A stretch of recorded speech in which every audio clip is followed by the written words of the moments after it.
गेल्या 5-6 महिन्यात 3-4 महिन्यापासून आपल्या महाराष्ट्रातल्या संजय गांधी निराधार योजनेचे पैसे आलेले नाहीये। यासाठी राज्यामध्ये संजय गांधी निराधार योजनेच्या बाबतीमध्ये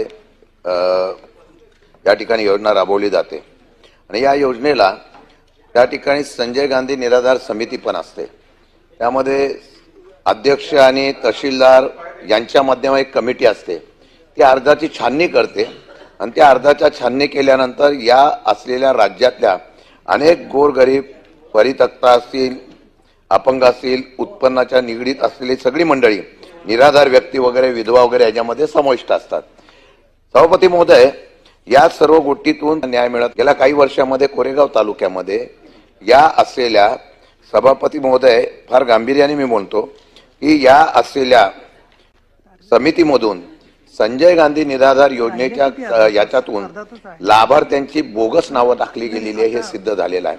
आणि बोगस नाव अशी टाकली गेली की ज्यामध्ये ज्याच्या निवृत्त सैनिक असेल, निवृत्त शिक्षक असेल, ज्याची 15 एकर जमीन असेल, अशा सगळ्या लोकांची नावं जाणीवपूर्वक टाकून त्याचा राजकीय फायदा उठवण्याचा प्रयत्न केलेला आहे का?